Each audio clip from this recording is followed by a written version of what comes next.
오늘은 506주년 되는데 종교개혁 기념주일로 지킵니다. 1517년 10월 31일에 종교개혁이 시작되었기 때문에 매년 10월 마지막 주일을 종교개혁 기념주일로 이렇게 지키고 있습니다. 종교개혁을 일으켰던 마르틴 루터를 비롯한 이 종교개혁자들은 세 가지를 내세웠습니다. 오직 성경, 오직 믿음, 오직 은혜, 이 세 가지를 내세우면서 그 어려운 종교개혁, 또 그 당시의 분위기로 봐서는 목숨을 내놔야 할 수 있는 이 어려운 종교개혁을 단행했었습니다. 우리가 흔히 종교개혁이라고 말하지만 엄밀한 의미에서 보면 교회개혁이라고 해야 맞습니다. 왜냐하면 그 당시에 마르틴 루터가 모든 종교를 개혁한 것이 아니지요. 그 당시에 로마 가톨릭의 잘못된 그 교회의 모습들, 그런 것들을 개혁한 것이기 때문에 종교개혁보다는 사실은 교회개혁이다 하는 것이에요. 이 개혁이라고 하는 말을 국어사전에 찾아보니까 이렇게 되어 있습니다. 제도나 기구 따위를 새롭게 뜯어 고침, 이렇게 되어 있어요. 뜯어 고치는 거예요, 잘못된 것을.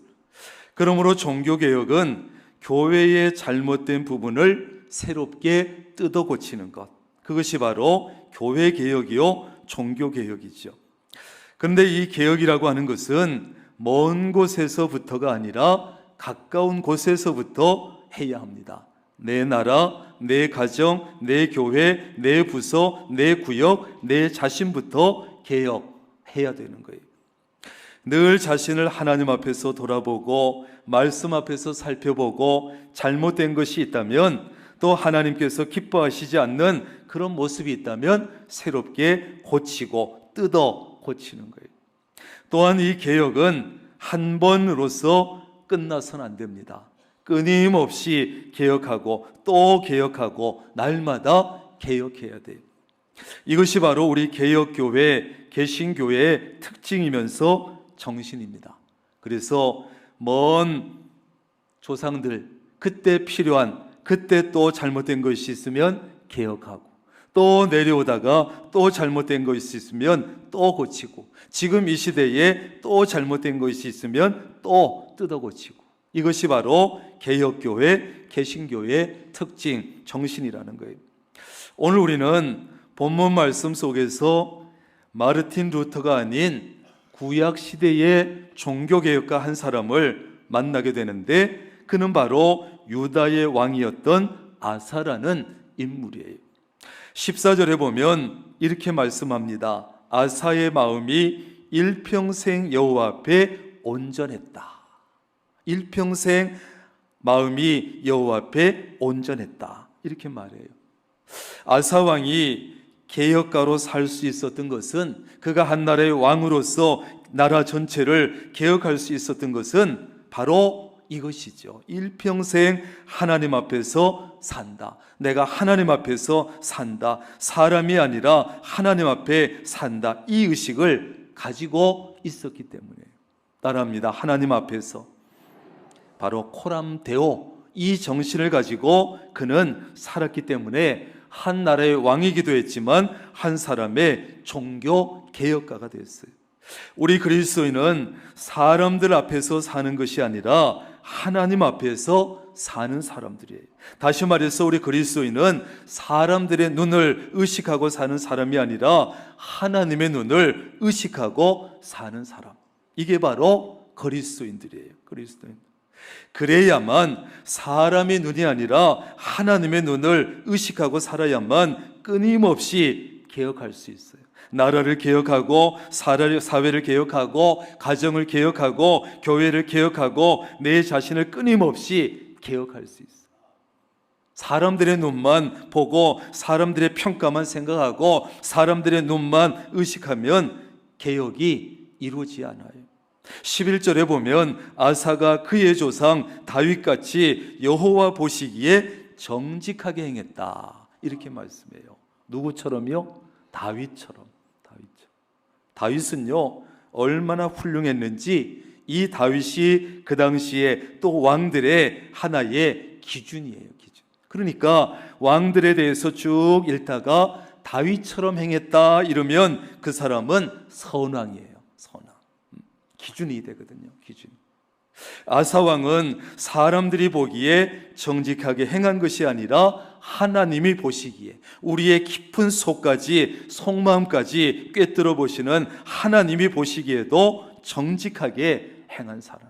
우리에게 중요한 것은 여러분 하나님의 평가입니다. 하나님의 눈이 중요합니다. 하나님께서 정직하다 하시면 누가 뭐라고 해도 그 사람은 정직한 거예요.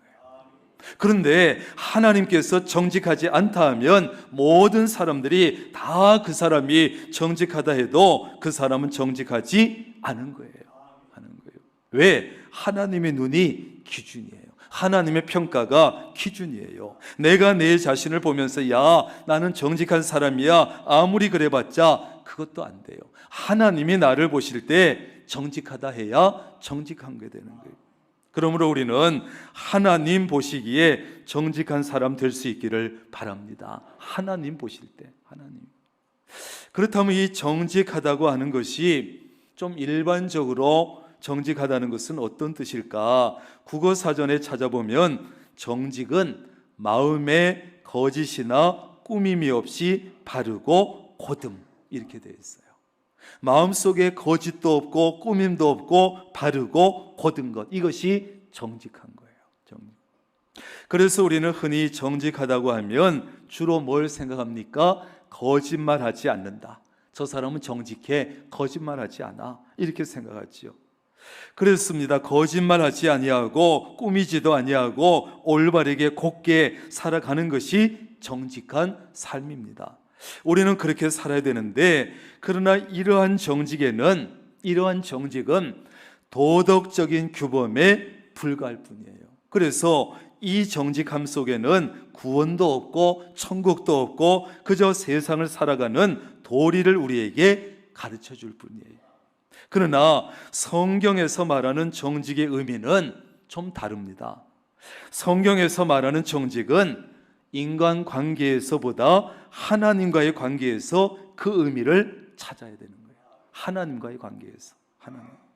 성경에서 말하는 정직은 어원이 가라트일 때 이 가라트에서 다시 야사르라고 하는 말이 나왔어요.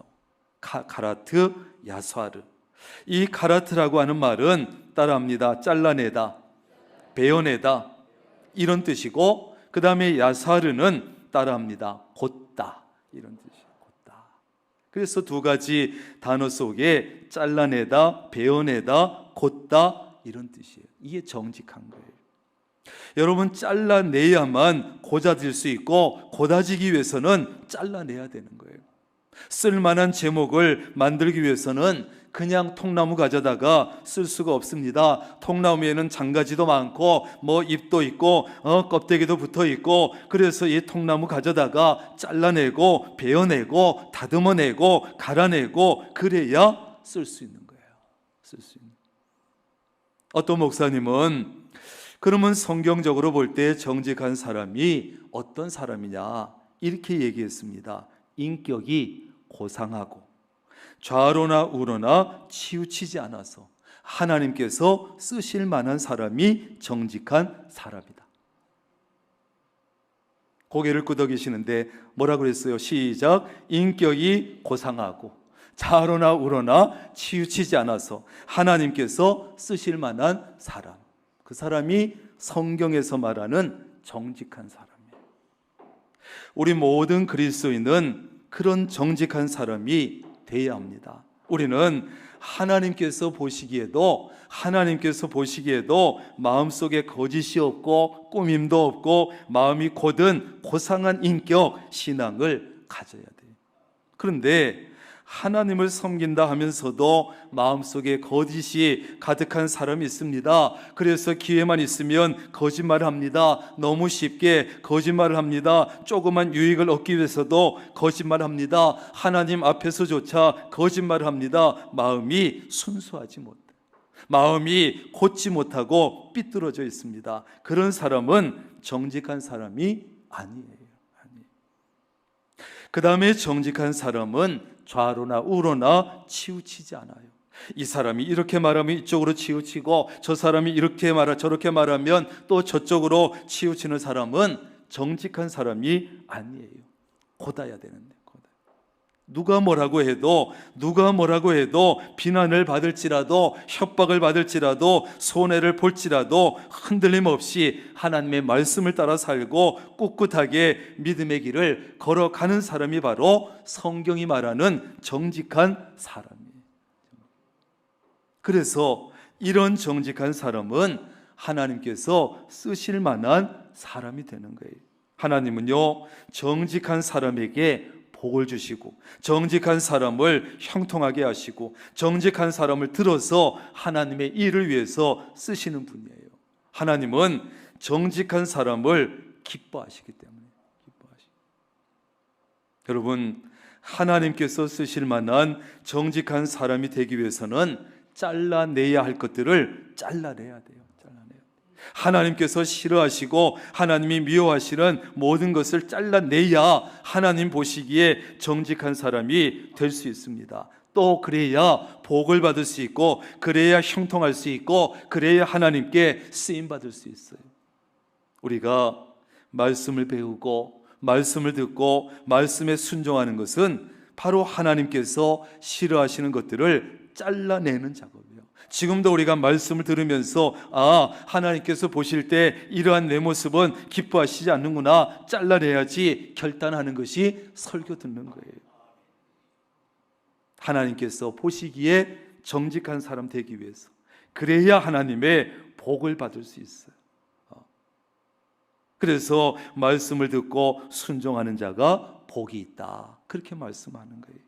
그러나 하나님의 말씀을 듣고 배우고 순종해서 하나님이 싫어하시는 것들을 그러나 잘라내지 않으면 아무 소용이 없어요. 듣기만 하고 그렇구나, 그렇게 해야 되는구나, 그러고는 아무것도 실천하지 않아. 그러면 소용없어요.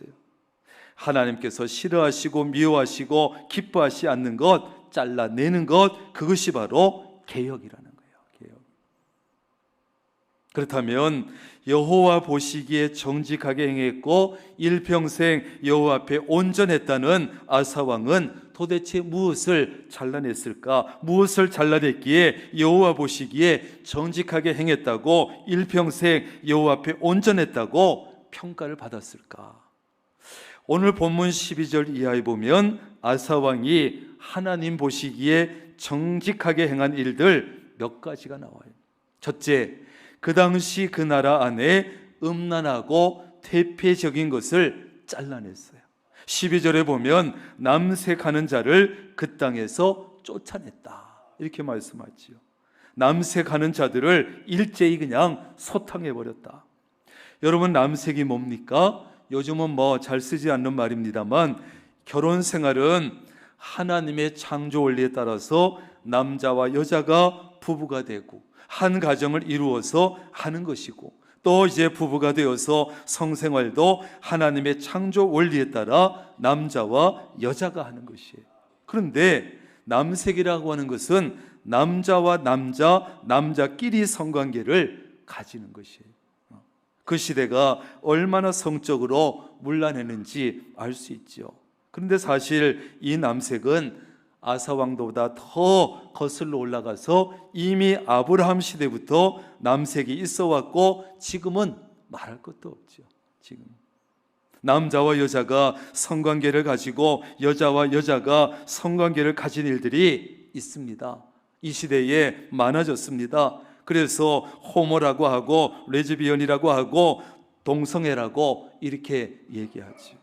이제 우리나라에서도 그저 동성애를 미화하는 드라마도 나오고, 동성애의 자임을 숨기지 않고 떳떳하게 밝히는 사람들이 나오고, 또 동성애자가 방송에 나와서 방송을 하고 이 모양이 됐어요. 동성애를 인정해달라, 동성끼리 결혼도 법적으로 인정해달라 요구하는 시대. 결국은 우리나라도 이제 멀지 않아서 동성애 차별금지법이 만들어질 거다, 그렇게 사람들이 말하고 있습니다.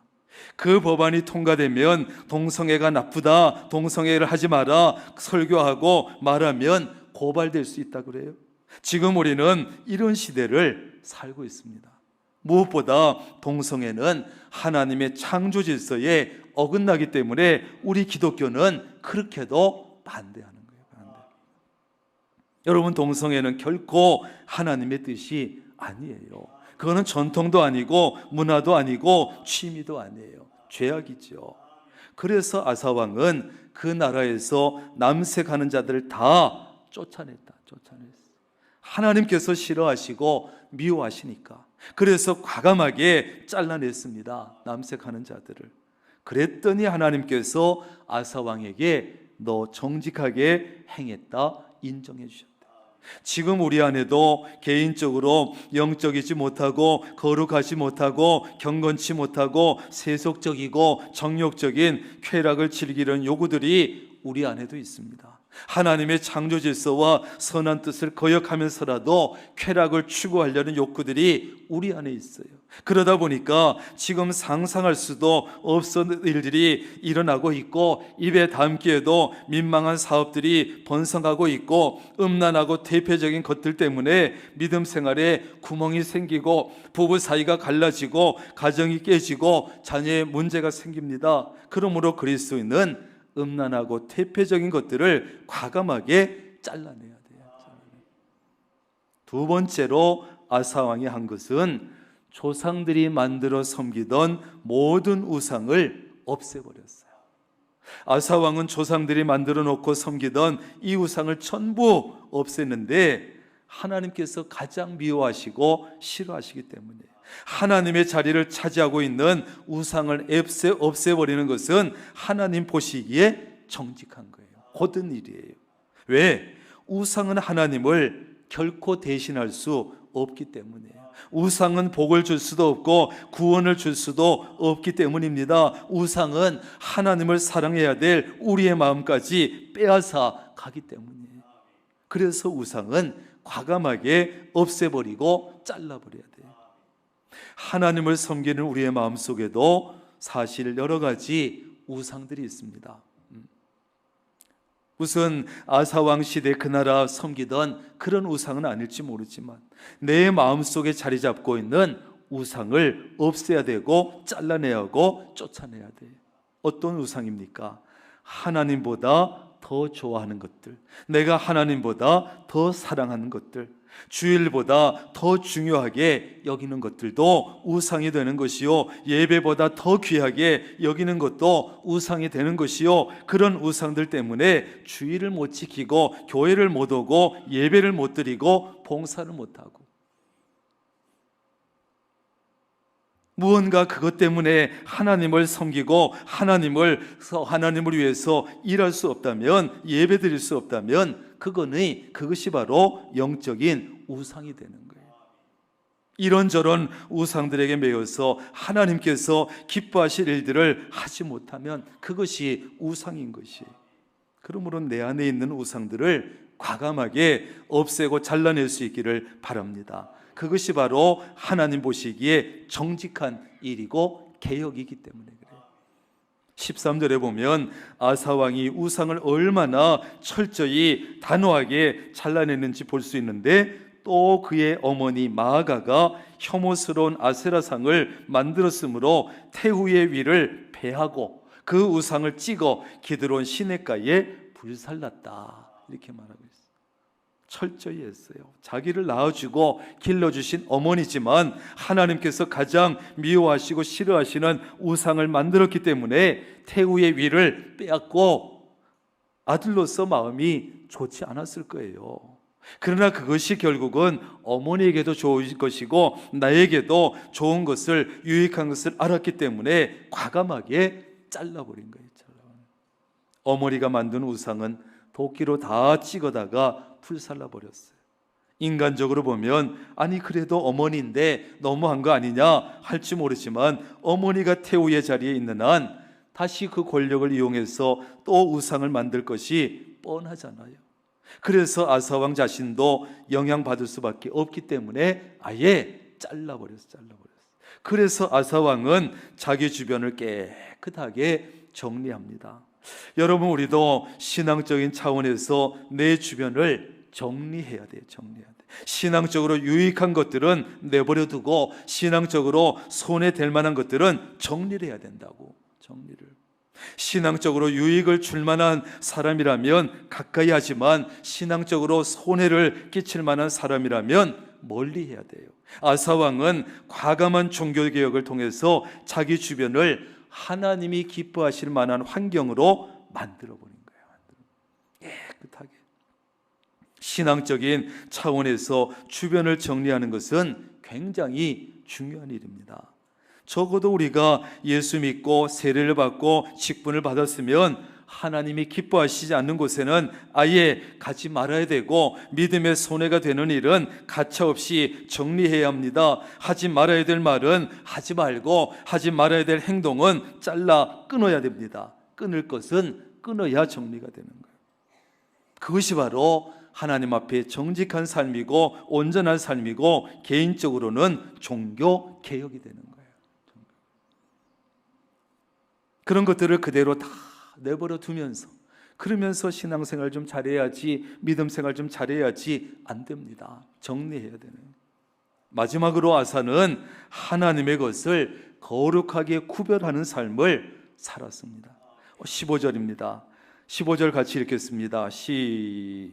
시작.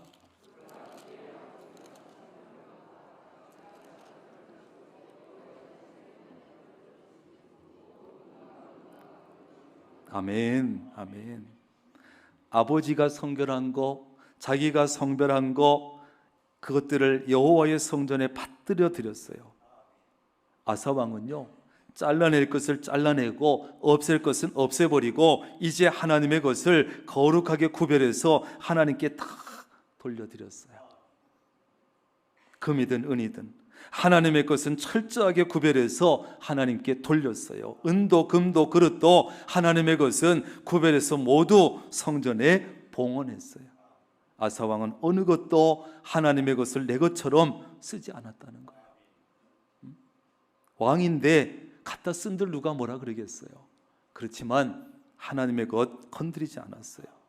그것은 하나님의 것을 잘 구별해 드렸던 아버지 아비암에게서 배운 것이에요. 여러분이 부모로서 하나님의 것을 잘 구별해 드릴 때 여러분의 자녀가 배우는 거예요. 아, 하나님 거는 이렇게 구별하는 거구나.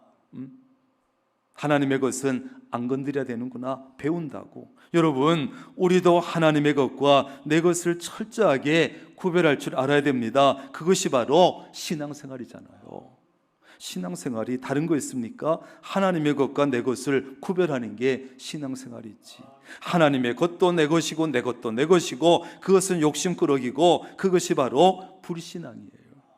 그러나 믿음의 사람들은 그렇게 하지 않습니다. 내 것과 남의 것을 구별합니다. 내 남편과 남의 남편, 내 아내와 남의 남편을 구별하기 때문에 딴짓할 수 없습니다. 내 돈과 남의 돈을 구별할 줄 알기 때문에 도둑질할 수 없습니다. 무엇보다 하나님의 것과 내 것을 철저하게 구별합니다.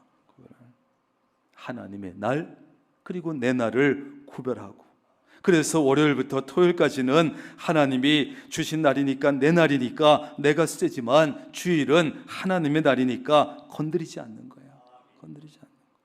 모든 수입의 10분의 9는 10이 전부 다 하나님의 것이지만 그래도 9은 내게 쓰라고 하셨으니 내 것이지만 10분의 1은 하나님의 것이니까 안 건드리는 거예요.